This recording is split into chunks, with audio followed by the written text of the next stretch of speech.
So I'm just going to sit here and read to you the prologue, the beginning of the prologue of Rules for Radicals. How does that sound? If I can make this work, yeah. There we go. Ah, let's adjust this. Janie, you're the best for getting this for me. It makes everything, it's kind of crooked. I'm not exactly sure what I'm doing wrong. Whatever. Yeah, it's crooked as fuck. Hang on. I get it. Okay. Anyway, how's everybody doing? So, opening chapter of Rules for Radicals, just the prologue, okay? I'm going to read the first couple of pages of the prologue just to say goodnight. Because I don't have any internet. I'm not going to have any internet until. Hello, Mimi. How are you? I'm not going to have any freaking internet until noon tomorrow, guys. They're going to supposedly send me a text. There's been a storm. It must have hit something bad. I don't know. But here we go. Prologue. Rules for Radicals. Saul Alinsky. Hello, Kristen S. So I'm going to read. I don't have any internet, and I'm not going to have any internet until noon tomorrow.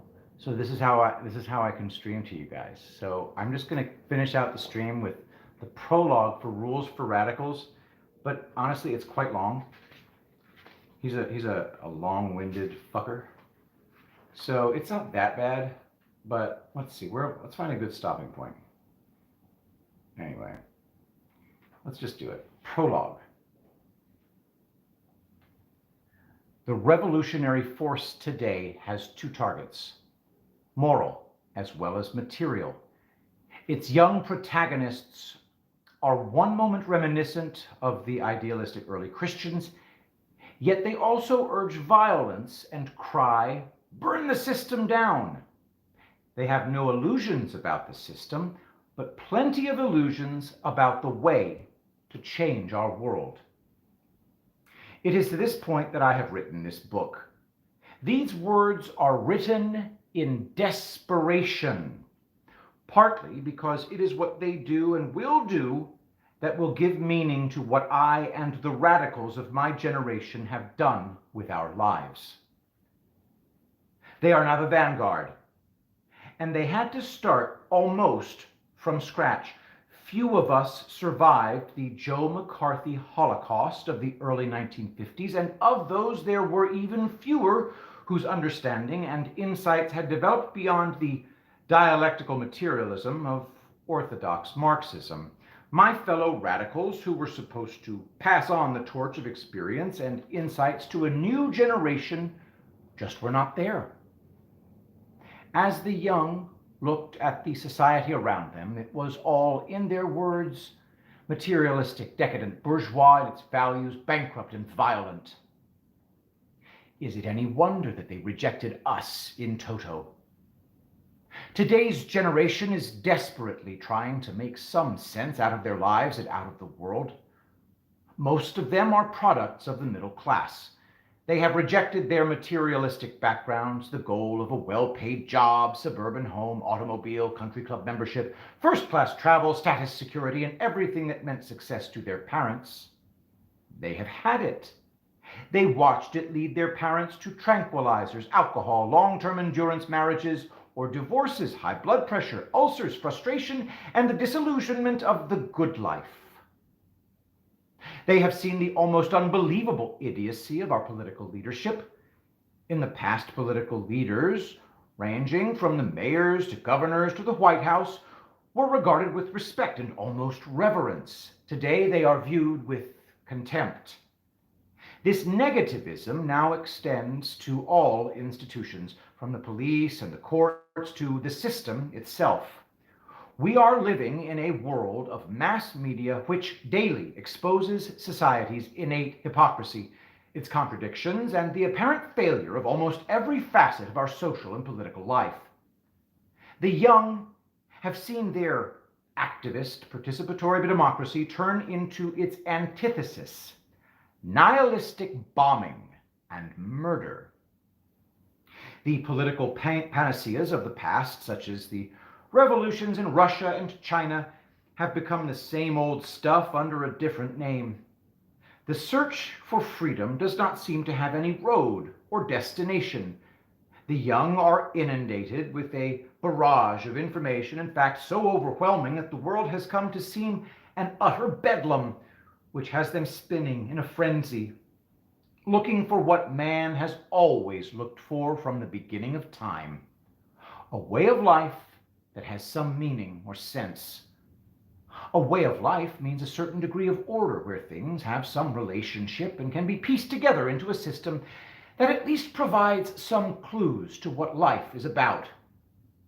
Men have always yearned for and sought direction by setting up religions, inventing political philosophies, creating scientific systems like Newton's, or formulating ideologies of various kinds. This is what is behind the common cliche, getting it all together, despite the realization that all values and factors are relative, fluid, and changing, and that it will be possible to get it all together only relatively. The elements will shift and move together just like the changing pattern in a turning kaleidoscope. In the past, the world, whether in its physical or intellectual terms, was much smaller, simpler, and more orderly. It inspired credibility. Today, everything is so complex as to be incomprehensible. What sense does it make for men to walk on the moon while other men are waiting on welfare lines, or in Vietnam killing and dying for a corrupt dictatorship in the name of freedom? These are the days when man has his hands on the sublime while he is up to his hips in the muck of madness. The establishment in many ways is as suicidal as some of the far left, except that they are infinitely more destructive than the far left can ever be. The outcome of the hopelessness and despair is morbidity. There is a feeling of death hanging over the nation. Today's generation faces all this and says, I don't want to spend my life the way my family and their friends have. I want to do something, to create, to be me, to do my own thing, to live. The older generation doesn't understand, and worse, doesn't want to. I don't want to be just a piece of data to be fed into a computer, or a statistic in a public opinion poll, just a voter carrying a credit card. To the young, the world seems insane and falling apart. On the other side is the older generation, whose members are no less confused. If they are not as vocal or conscious, it may be because they can escape to a past when the world was simpler. They can still cling to the old values in the simple hope that everything will work out somehow, some way. That the younger generation will straighten out with the passing of time. Unable to come to grips with the world as it is, they retreat in any confrontation with the younger generation with that infuriating cliche, when you get older, you'll understand. One wonders at their reaction if some youngster were to reply, when you get younger, which you never will, then you'll understand, so of course you'll never understand. Those of the older generation who claim a desire to understand say, when I talk to my kids or their friends, I'll say to them, look, I believe what you have to tell me is important and I respect it. You call me a square and say that I'm not with it, or I don't know where it's at, or I don't know where the scene is, and all of the rest of the words you use, well, I'm going to agree with you. So, suppose you tell me, what do you want? What do you mean when you say I want to do my thing? What the hell is your thing? You say you want a better world? Like what? And don't tell me a world of peace and love and all the rest of that stuff, because people are people, as you will find out when you get older. I'm sorry, didn't mean to say anything about when you get older. I really do respect what you have to say. Now, why don't you answer me? Do you know what you want? Do you know what you're talking about? Why can't we get together? And that is what we call the generation gap. What the present generation wants is what all generations have always wanted: a meaning. a sense of what the world and life are, a chance to strive for some sort of order. If the young were now writing our Declaration of Independence, they would begin, when in the course of inhuman events, and their bill of particulars would range from Vietnam to our black, Chicano, and Puerto Rican ghettos, to the migrant workers, to Appalachia, to the hate, ignorance, disease, and starvation in the world. Such a bill of particulars would emphasize the absurdity of human affairs and the forlornness and emptiness, the fearful loneliness that comes from not knowing if there is any meaning to our lives. When they talk of values, they're asking for a reason. They're searching for an answer, at least for a time, to man's greatest question: why am I here? The young react to their chaotic world in different ways. Some panic and run, rationalizing that the system is going to collapse anyway of its own rot and corruption, and so they're copping out, going hippie or yippie, taking drugs, trying communes, anything to escape. Others went for pointless, sure loser confrontations so that they could fortify their rationalization and say, well, we tried and did our part, and then they copped out too. Others, sick with guilt and not knowing where to turn or what to do, went berserk. These were the weatherman and their like. They took the grand cop-out, suicide. To these I have nothing to say or give but pity, and in some cases contempt, for such as those who leave their dead comrades and take off for Algeria or other points. What I have to say in this book is not the arrogance of unsolicited advice. It is the experience and counsel that so many young people have questioned me about through all-night sessions on hundreds of campuses in America. It is for those young radicals who are committed to the fight, committed to life. Remember, we are talking about revolution, not revelation. You can miss the target by shooting too high as well as too low. First, there are no rules for revolution any more than there are rules for love or rules for happiness. But there are rules for radicals who want to change their world. There are certain central concepts of action in human politics that operate regardless of the scene or the time. To know these is basic to a pragmatic attack on the system. These rules make the difference between being a realistic radical and being a rhetorical one who uses the tired old words and slogans, calls the police pig or white fascist racist or motherfucker, and has so stereotyped himself that others react by saying, oh, he's one of those, and then promptly turn off. This failure of many of our younger activists to understand the art of communication has been disastrous. Even the most elementary grasp of the fundamental idea that one communicates within the experience of his audience and gives full respect to others' values would have ruled out attacks on the American flag. The responsible organizers would have known that it is the establishment that has betrayed the flag, while the flag itself remains the glorious symbol of America's hopes and aspirations, and he would have conveyed this message to his audience. On another level of communication, humor is essential, for through humor much is accepted that would have been rejected if presented seriously. This is a sad and lonely generation. It laughs too little, and this too is tragic.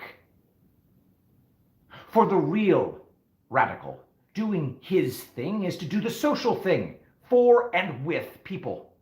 In a world where everything is so interrelated that one feels helpless to know where or how to grab hold and act, defeat sets in. For years, there have been people who found society too overwhelming and have withdrawn, concentrated on doing their own thing. Generally, we have put them into mental hospitals and diagnosed them as schizophrenics. If the real radical finds that having long hair sets up psychological barriers to communication and organization, he cuts his hair. If I were organizing in an Orthodox Jewish community, I would not walk in there eating a ham sandwich unless I wanted to be rejected. so I could have an excuse to cop out. My thing, if I want to organize, is solid communication with the people in the community. Lacking communication, I am in reality silent. Throughout history, silence has been regarded as assent, in this case, assent to the system. As an organizer, I start from where the world is, as it is, not as I would like it to be. That we accept the world as it is does not in any sense weaken our desire to change it into what we believe it should be. It is necessary to begin where the world is if we are going to change it to what we think it should be. That means working in the system. There's another reason for working inside the system. Dostoevsky said that taking a new step is what people fear most.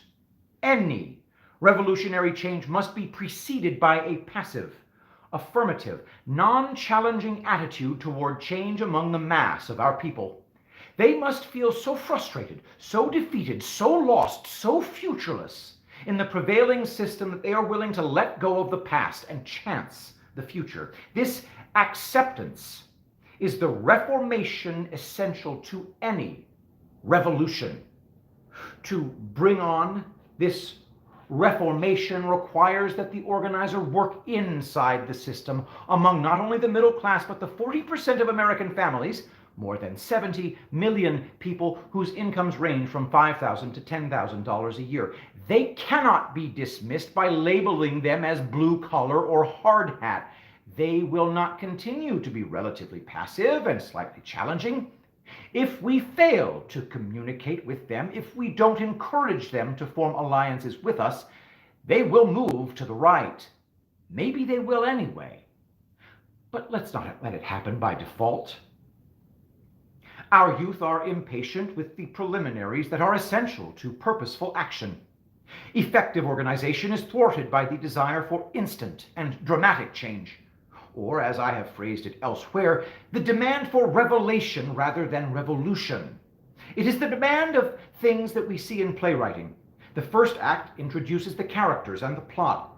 In the second act, the plot and characters are developed as the play strives to hold the audience's attention. In the final act, good and evil have their dramatic confrontation and resolution. The present generation wants to go right into the third act, skipping the first two, in which case there is no play, nothing but confrontation for confrontation's sake, a flare-up and back to darkness. To build a powerful organization takes time. It is tedious, but that's the way the game is played. If you want to play and not just yell, "Kill the umpire." What is the alternative to working inside the system? A mess of rhetorical garbage about burn the system down, yippee yells, "Do it," or "Do your thing." What else? Bombs, sniping, silence when police are killed, and screams of murdering fascist pigs when others are killed, attacking and baiting the police, public suicide. Power comes out of the barrel of a gun is an absurd rallying cry when the other side has all the guns. Lenin was a pragmatist. When he returned to what was then Petrograd from exile, he said that the Bolsheviks stood for getting power through the ballot, but would reconsider after they got the guns. Militant mouthings, spouting quotes from Mao, Castro, and Che Guevara, which are as germane to our highly technological, computerized, cybernetic, nuclear-powered mass media society as a stagecoach on a jet runway at Kennedy Airport. Let us, in the name of radical pragmatism, not forget that in our system, with all its repressions, we can still speak out and denounce the administration, attack its policies, work to build an opposition political base. True, there is government harassment, but there still is that relative freedom to fight. I can attack my government, try to organize, to change it. That's more than I can do in Moscow, Peking, or Havana. Remember the reaction of the Red Guard to the Cultural Revolution and the fate of the Chinese college students? Just a few of the violent episodes of bombings or a courtroom shootout that we have experienced here would have resulted in a sweeping purge and mass executions in Russia, China, or Cuba. Let's keep some perspective. We will start with the system because there is no other place to start from except political lunacy. It is most important for those of us who want revolutionary change to understand that revolution must be preceded by reformation. To assume that a political revolution can survive without supporting base of a popular reformation is to ask for the impossible in politics. Men don't like to step abruptly out of the security of familiar experience. They need a bridge to cross from their own experience to a new way. The revolutionary organizer must shake up the prevailing patterns of their lives, agitate, create disenchantment and discontent with the current values, to produce, if not a passion for change, at least a passive, affirmative, non-challenging climate. The revolution was effected before the war commenced, John Adams wrote. The revolution was in the hearts and minds of the people. This radical change in the principles, opinions, sentiments, and affections of the people was the real American Revolution. A revolution without a prior reformation would collapse or become a totalitarian tyranny.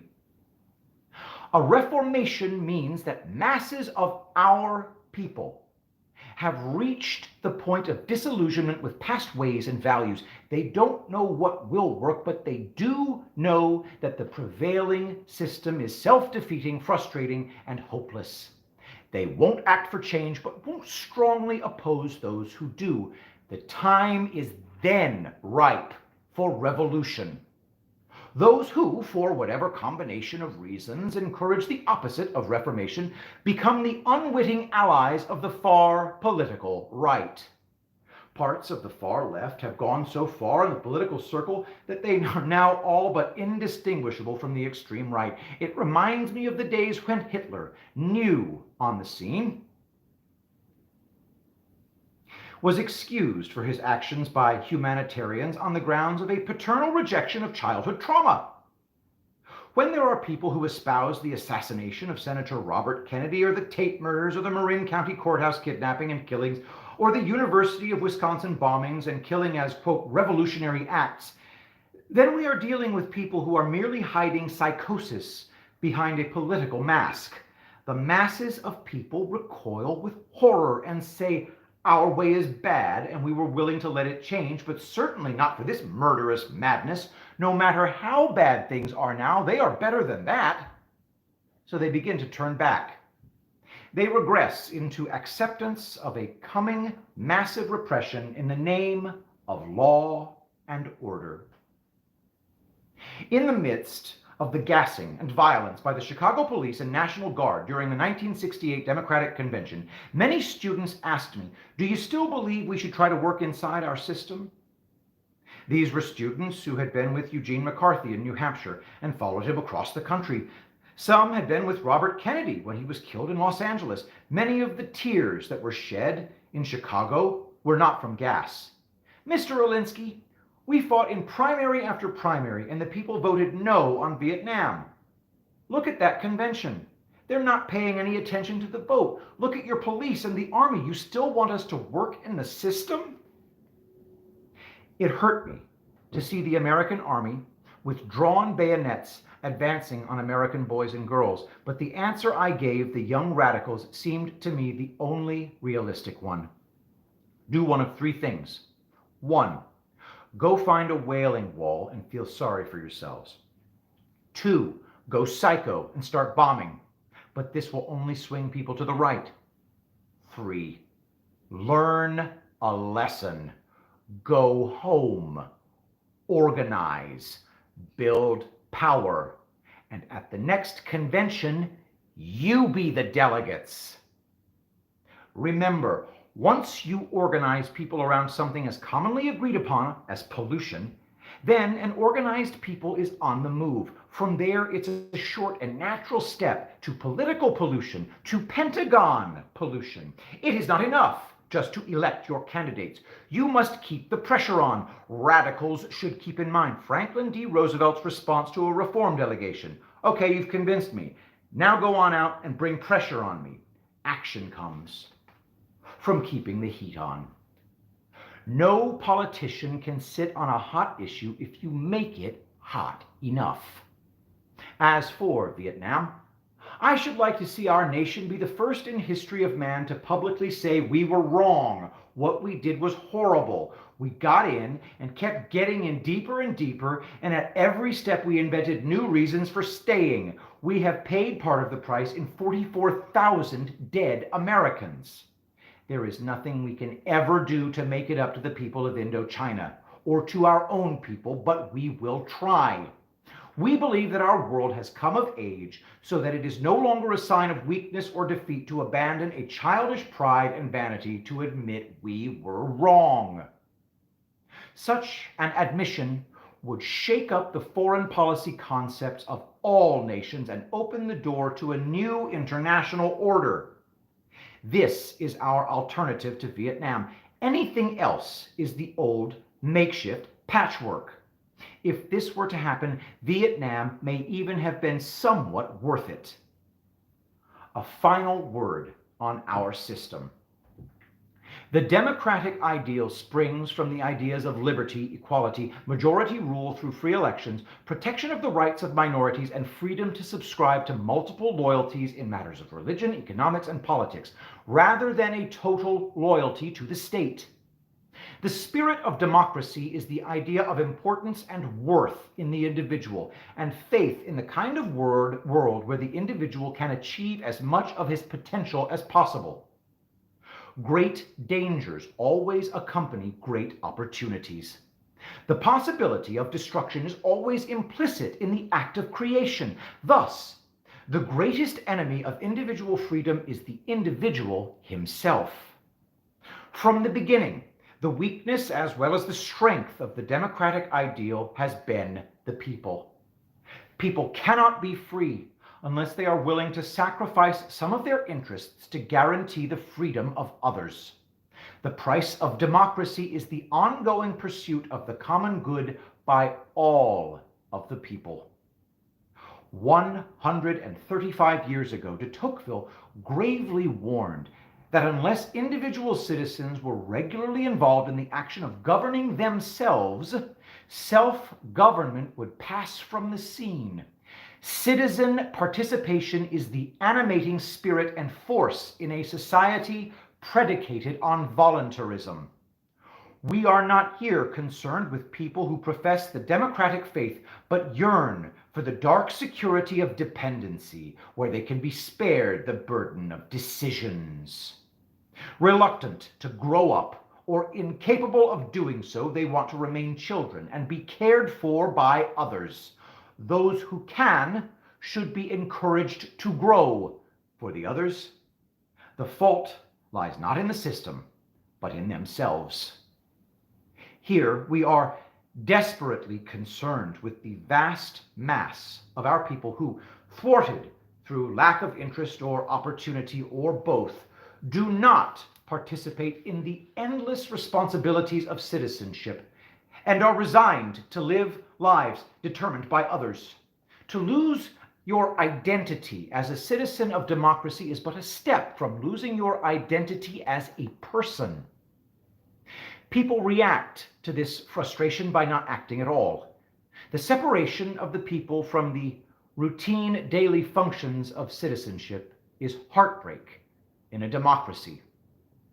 It is a grave situation when a people resign their citizenship, or when a resident of a great city, though he may desire to take a hand, lacks the means to participate. That citizen sinks further into apathy, anonymity, and depersonalization.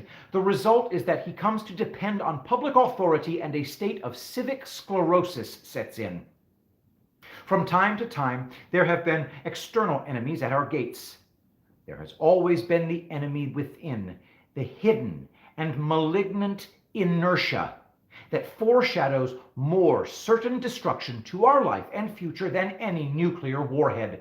There can be no darker or more devastating tragedy than the death of man's faith in himself and in his power to direct his future. I salute the present generation. Hang on to one of your most precious parts of youth, laughter. Don't lose it, as many of you seem to have done. You need it.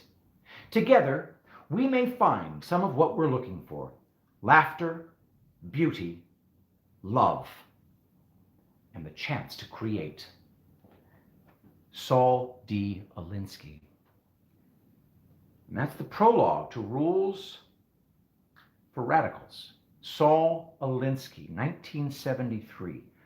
I want to spread the message in this book, if not his Marxism, his tactics. Everything I just said in that prologue applies to us today. So I hope that as we look at what's being done on a national scale, that we can genuinely start being agents of change on an extremely local scale. Find out where your next school board meeting is. Find out who's running for county commissioner. Find out who the Dan Crenshaws in your district are. You know, the fake conservatives who just have to go. So I pray that we gain the strength that we need to carry on this strange war.